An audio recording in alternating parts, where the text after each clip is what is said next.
सुप्रभात प्रिय विद्यार्थियों, प्यारे बच्चों।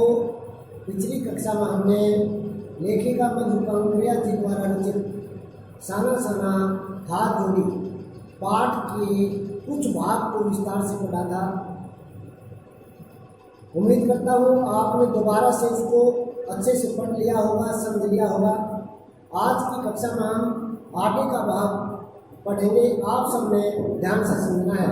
पिछले भाग में हमने पढ़ा कि लेखिका मधुपांक्रिया जी एक कुटिया में घूमते हुए चक्कर को देखकर जितेंद्र नार्गे से पूछती है कि ये क्या है।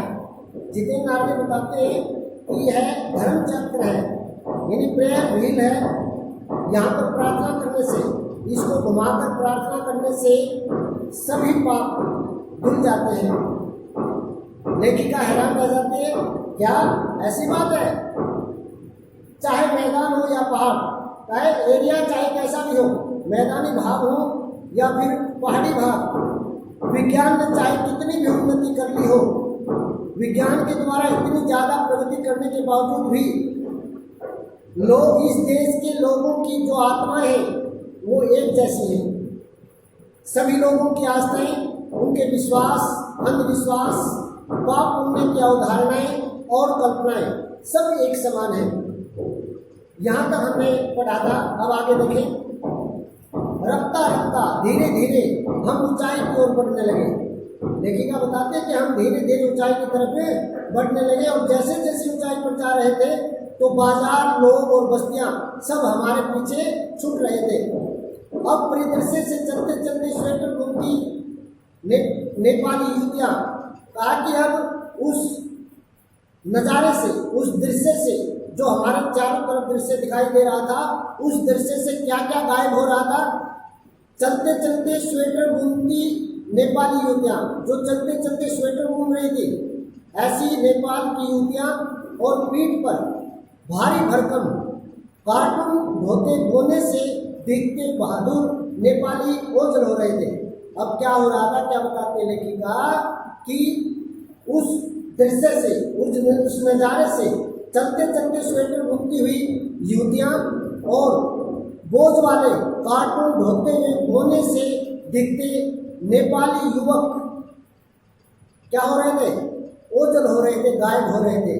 अब नीचे देखने पर घाटियों में, जब हम ऊंचाई पर चले गए और नीचे से, ऊपर से जब देख रहे थे नीचे, तो घाटियों में ताश के घरों की तरह, जैसे ताश के घर नहीं बना देते हैं, उन ताश के घरों की तरह पेड़ पौधों के बीच छोटे छोटे घर दिखाई दे रहे थे।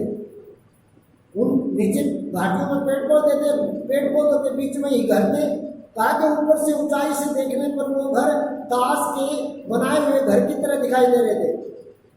हिमालय भी अब छोटी छोटी पहाड़ियों के रूप में नहीं, ताकि अब हिमालय भी छोटी छोटी पहाड़ियों के रूप में दिखाई नहीं दे रहा था, वर्ण बल्कि अपने विराट रूप, अपने विशाल रूप और वैभव के साथ सामने आने वाला था। वैभव का मतलब क्या है? हिमालय पर तो बहुत सारी संपन्नता है, यानी बहुत सारे हरे भरे पेड़ हैं, अलग अलग तरह की जड़ी बूटियां हैं, ठीक है, बहुत सारी चीजें हैं वहाँ। उन्हीं चीजों को क्या कहा लेखिका ने? वैभव। कहा कि अब जो हिमालय था वो छोटी छोटी पहाड़ियों के रूप में नहीं था हमारे सामने, अब तो उसका विशाल रूप और उसकी विशाल संपत्ति हमारे सामने थी। न जाने कितने दर्शकों, यात्रियों और तीर्थाटनियों का काम में हिमालय, पता नहीं हिमालय के चाहने वाले कितने लोग हैं, कौन कौन, कितने दर्शक हैं, कितने यात्री हैं और कितने तीर्थाटन हैं। तीर्थाटनी कौन होते हैं?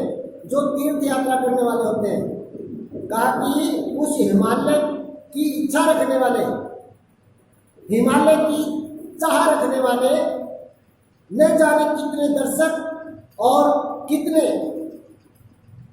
यात्री, कितने तीर्थ यात्रा करने वाले थे, ठीक है, जिनकी चाह क्या थी? हिमालय था, यानी जो हिमालय को देखना चाहते थे। ये कह सकते हैं पल पल परिवर्तित हिमालय, पल पल में, थोड़ी थोड़ी देर में बदलता हुआ हिमालय। पहले हिमालय का कुछ स्वरूप दिखाई दे रहा था, जब जैसे जैसे ऊंचे चलते गए तो हिमालय का स्वरूप बदलता चला गया।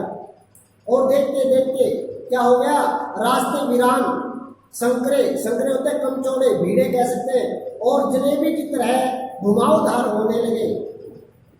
क्या होने लगे, देखते ही देखते रास्ते सुनसान हो गए, भीड़े हो गए यानी कम चौड़े हो गए, और जलेबी की तरह घुमावदार होने लगे थे।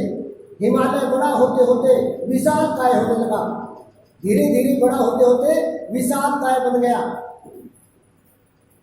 घटाएं गहराती गहराती पाताल नापने लगी, और जो घटाएं थी वो गहराती गहराती पाताल नापने, घटा किस चीज की, बादलों की, बादलों की घटाएं धीरे धीरे नीचे पाताल की तरफ जाने लगी, वादियां चौड़ी होने लगी, और जो रास्तों के साथ साथ फूलों की वादियां थी वो क्या हो गई, चौड़ी हो गई। बीच बीच में करिश्मे की तरह यानी एक चमत्कार की तरह रंग बिरंगे फूल, जो तरह तरह के रंगों वाले फूल थे, वो शिद्दत से मुस्कुराने लगे। शिद्दत का अर्थ होता है तीव्रता भी हो सकता है और अधिकता, यानी अधिकता से तीव्रता से मुस्कुराने लगे। उन भीमकाय पर्वतों के बीच, कैसे पर्वत, भीम के शरीर की तरह विशाल, यानी उन विशाल पर्वतों के बीच और घाटियों के ऊपर बने संकरे, संकरे मीन कम चौड़े, भीड़े, कच्चे पक्के, कुछ जगह पर कच्चे कुछ जगह पर पक्के रास्तों से गुजरते यूं लग रहा था। क्या कहते हैं लेखिका, जब हम उन विशाल पर्वतों के बीच से और घाटियों के ऊपर बने हुए कम चौड़े रास्तों से जो कच्चे पक्के थे उनसे जब गुजर रहे थे, तो गुजरते समय ऐसा लग रहा था, ऐसा प्रतीत हो रहा था जैसे हम किसी सघन यानी गहरी हरियाली वाली गुफा के बीच, गहरी हरियाली वाली गुफा के बीच हिचकोले खाते निकल रहे हो, माने हिचकोले खाते हुए आगे पीछे डोलते हुए निकल रहे हो। इस बिखरी असीम सुंदरता का कहा कि ये जो चारों तरफ सुंदरता बिखरी हुई थी, इस सुंदरता का मन पर यह प्रभाव पड़ा, मन पर यह असर पड़ा कि सभी सैलानी यानी सभी पर्यटक, वहाँ जो भी भ्रमण करने आए हुए थे, वे सभी सैलानी झूम झूम कर गाने लगे, यानी मस्त होकर के, झूमना क्या होता, मस्त हो जाना, मस्त होकर के गाने लगे। क्या गाने लगे, सुहाना सफर और ये मौसम हंसी, ये गाना गुनगुनाने लगे सभी। पर मैं मौन थी। लेखिका कहती है वो सब सैलानी तो गाने लगे खुश होकर के, झूम करके, मस्त होकर के, लेकिन मैं बिल्कुल चुप थी, किसी ऋषि की तरह शांत। जैसे कोई ऋषि होता है बिल्कुल शांत होता है, शांत स्वभाव का होता है, उसी तरह से मैं बिल्कुल शांत बैठी थी। हालांकि सब मेरे आसपास ही गुनगुना रहे थे, लेकिन मुझ पर उनका कोई असर नहीं पड़ रहा था, मैं एकदम शांत थी। मैं चाहती थी कि इस सारे परिदृश्य को अपने भीतर भर लूं, और मेरी इच्छा क्या थी कि मैं इस सारे नज़ारे को, सारे दृश्य को, जितना भी ये सुंदर दृश्य है, इसको अपने भीतर संभालूं, अपने भीतर भर लूं। पर मेरे भीतर कुछ बूंद बूंद पिघलने लगा, यानी मेरे भीतर कुछ होने लगा, मुझे कुछ महसूस होने लगा। जीभ की खिड़की से मुंडकी का मतलब सिर निकाल कर मैं कभी आसमान को छूते पर्वतों के शिखर देखती। कहा कि जब मेरे मन में कुछ होने लगा, कुछ मुझे महसूस होने लगा, तो कभी तो मैं उस जीभ से अपने सिर को बाहर निकाल करके उस आसमान को छूते पर्वतों को देखने लगी, और तो कभी ऊपर से दूध की धार की तरह, यानी पर्वतों से जो पानी बह रहा था दूध की धारा की तरह सफेद झरझर करते जल प्रपातों को।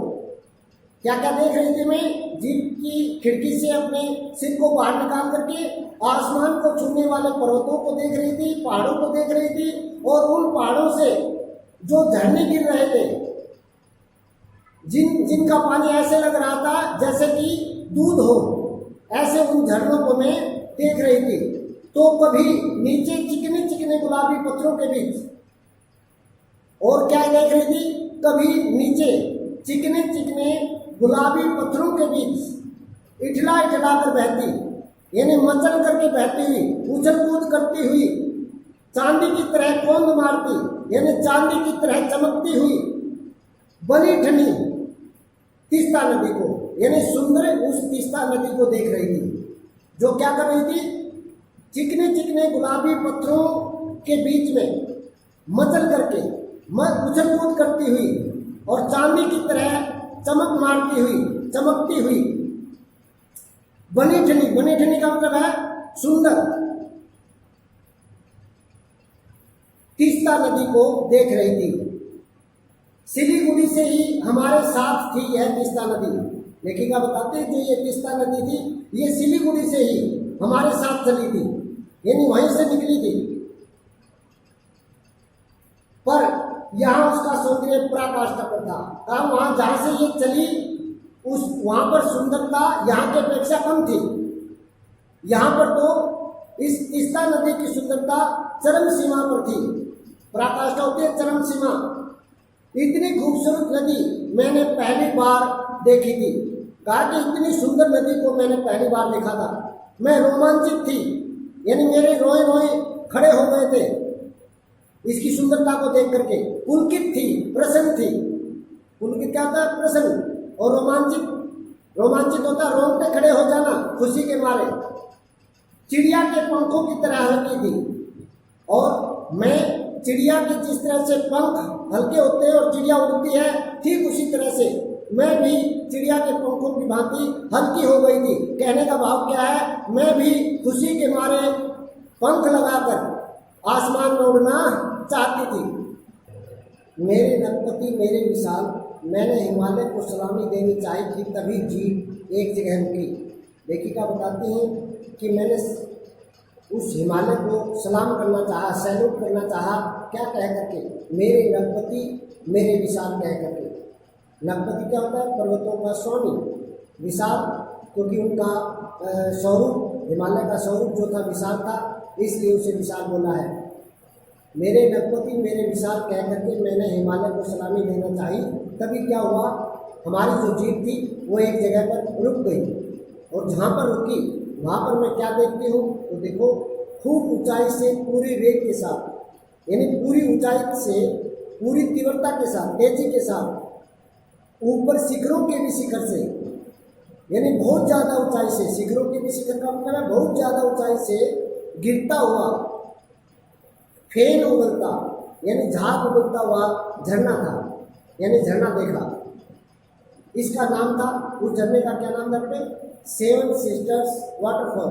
झरने का नाम था सेवन सिस्टर्स वाटरफॉल। और जब मैंने उसको देखा तो फ्लैश चमकने लगे, यानी कैमरे के जो फ्लैश होते हैं, लोग उसकी फोटो खींचने लगे, इसलिए कहा कि फ्लैश चमकने लगे। सभी सैलानी जितने भी पर्यटक थे, घूमने वाले थे, इन खूबसूरत लम्हों की रंगत को, इन खूबसूरत लम्हों की झलक को, रंगत का मतलब झलक को कैमरे में कैद करने में मशगूल थे, लीन थे, व्यस्त थे। मशगूल का अर्थ क्या होता है? लीन या व्यस्त, यानी उनका फोटो खींचने में लीन थे, व्यस्त थे। आदिम युग की किसी अभिशप्त राजकुमारी सी, ताकि आदिकाल की किसी शाप युक्त, जिसको शाप मिला हो, श्राप मिला हो, ऐसी अभियुक्त या शापित राजकुमारी की तरह मैं भी नीचे बिखरे हुए भारी भरकम, यानी बहुत ज़्यादा भारी पत्थरों पर बैठ करके झरने के संगीत के साथ, जिस तरह से झरने की ध्वनि आ रही थी, उसके साथ अपनी आत्मा का संगीत भी सुनने लगी, यानी आत्मा की आवाज़ भी सुनने लगी। थोड़ी देर बाद ही बहती जलधारा में, और फिर मैंने थोड़ी देर के बाद जो मेरे पास से, मेरे पैरों के नीचे से झरने की धारा बह रही थी, उस जलधारा में पाँव डुबोया, और जैसे ही पाँव डुबोया तो मैं भीतर तक भीग गई, यानी भीतर तक मेरा मन जो है वो शीतल हो गया, एक तरोताज़ा हो गया, यानी मन खुश हो गया, ये कह सकते हैं। मन जब मन खुश होता है तो गुनगुनाने लगता है आदमी, ऐसा मन करता है कि पंख लगाकर वो उड़ जाए। तो उस लेखिका का मन भी काव्य में हो उठा, यानी लेखिका भी गुनगुनाने सा लगी, सत्य और सौंदर्य को छूने लगा। लेखिका का मन यानी लेखिका का मन सत्य, सच्चाई और सौंदर्य को छूने लगा, स्पर्श करने लगा। जीवन की अनंतता, अनंतता क्या होता है? जिसका कोई अंत नहीं होता, जो निरंतर चलने वाला होता है। तो जीवन की अनंतता का प्रतीक वह झरना, झरने को किसका प्रतीक माना है? जीवन की अनंतता का प्रतीक माना है। जिस तरह से झरना निरंतर बहता रहता है, उसी तरह से जीवन भी निरंतर चलता रहता है। उन अद्भुत अनूठे क्षणों में, जो अनोखे विचित्र क्षण थे, उनमें मुझ में जीवन की शक्ति का एहसास हो रहा था। ताकि जिन पलों को मैं भोग रही थी, जो पल मेरे सामने थे, ठीक है, जो नज़ारा मेरे सामने था, उस नज़ारे के अंदर, उस समय में मुझ में जीवन की शक्ति का एहसास हो रहा था। मेरे अंदर एक शक्ति का एहसास हो रहा था कि यही जीवन की ताकत है, शक्ति है। इस कदर प्रतीत हुआ या इस तरह से लगा मुझे कि जैसे मैं स्वयं भी, हम कहते हैं लेखिका, मैं स्वयं भी देश और काल की सरहदों से दूर, मैं खुद भी देश और यानी स्थान, देश का मतलब यहाँ स्थान कह सकते हैं, काल समय, देश स्थान और समय की सीमाओं से दूर, सरहदों सीमाओं से दूर बहती हुई धारा बन करके बहने लगी हूँ। जिस तरह से एक तरह से समय निकल जाता है, समय भी बह जाता है, निकल जाता है, और ये झरना भी निकल रहा है, ठीक इस झरने की धारा की तरह, और उस स्थान, देश और काल की सरहदों की धारा की तरह ही मैं भी बह रही हूँ या बहने लगी हूँ। भीतर की सारी तामसिकताएं किस तरह से, जिस तरह से वो पवित्र झरना बह रहा था, जिसमें पैर डुबोते ही लेखिका तरोताजा हो जाती है, लेखिका का मन खुश हो जाता है, लेखिका के मन से एक तरह से सारी बुराइयां दूर हो जाती हैं। वही बात यहाँ पर कही है कि मन, भीतर की सारी तामसिकताएं, जितनी भी तमो गुण से युक्त बातें हैं, भाव हैं, या ये कहें कठोर जो भाव हैं अंदर, वे भाव और दुष्ट वासनाएं, बुरी इच्छाएं इस निर्मल धारा में बह गई हैं, यानी इस निर्मल धारा के अंदर बह गई है। वो कहने का भाव क्या है? लेखिका का मन बिल्कुल साफ हो गया है, स्वच्छ हो गया है, उनके मन में किसी प्रकार की कोई बुराई नहीं है। मन हुआ कि अनंत समय तक ऐसे ही बहती रहूं, सुनती रहूं इस झरने की पुकार को। कहा इसी तरह से मैं अनंत समय तक यहीं बैठी रहूं और इस झरने की पुकार को सुनती रहूं, इसकी ध्वनि को, इसके संगीत को सुनती रहूं। पर जितेन मुझे ढेरने लगा, लेकिन जितेन जो कि ड्राइवर कम गाइड था, वह मुझे वहाँ से चलने के लिए कहने लगा, बार बार कहने लगा। ढेरना तो होता है कि धकाने लगा, इस तरह से धक्का मारने लगा, लेकिन यहाँ ये नहीं कहेंगे कि लेखिका को जल्दी करने के लिए कहने लगा, जल्दी चलो जल्दी चलो, आगे इससे भी सुंदर नज़ारे मिलेंगे। क्या कह करके कि आगे इससे भी सुंदर नज़ारे हैं, इससे भी सुंदर दृश्य हैं, इसलिए आप जल्दी चलें। अनमनी सी में उठी, मेरा मन नहीं कर रहा था। अनमनी का मतलब होता है उदास होकर के मैं उठी। मन नहीं चाहता था कि मैं उस नज़ारे को छोड़कर, उस दृश्य को छोड़कर कहीं और जाऊं, लेकिन फिर भी उस जितेन नारगे की इतनी ज़बरदस्ती करने के बाद मैं उदास सी होकर के वहाँ से उठी।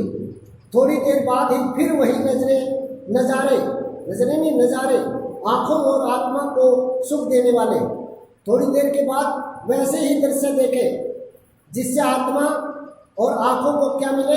सुख मिले। यानी आत्मा और आँखों को सुख देने वाले वही नज़ारे थोड़ी देर के बाद फिर देखने को मिले। कहीं चटक हरे रंग का मोटा कालीन ओढ़े, कहीं पर तो चटक चमकदार चटकीला कहें, जिसे भड़कीला कहें, हरे रंग का मोटा कालीन ओढ़े, तो कहीं हल्का पीला पन लिए हुए, तो कहीं पलस्तर उखड़ी दीवार की तरह जिसका ऐसी दीवार जिसका प्लस्तर उखड़ गया है, ऐसी प्लस्तर उखड़ी दीवार की तरह पथरीला और देखते ही देखते परिदृश्य से सब छुमंतर। धीरे धीरे क्या क्या होता गया कि एक तो चटक हरे रंग का मोटा कालीन ओढ़े, तो कहीं पर हल्का पीलापन दिखाई दिया, तो कहीं पर प्लस्तर उखड़ी हुई दीवार की तरह पथरीला नजारा दिखा। और फिर देखते ही देखते वो सारा दृश्य, सारा नजारा छूमंतर हो गया, यानी गायब हो गया। जैसे किसी ने जादू की छड़ी घुमा दी हो, जिस तरह से जादूगर जादू दिखाते हैं तो छड़ी घुमाते ही कोई भी चमत्कार हो सकता है, ठीक उसी तरह से वो जो भी नज़ारा था वो सारा का सारा नज़ारा गायब हो जाता है।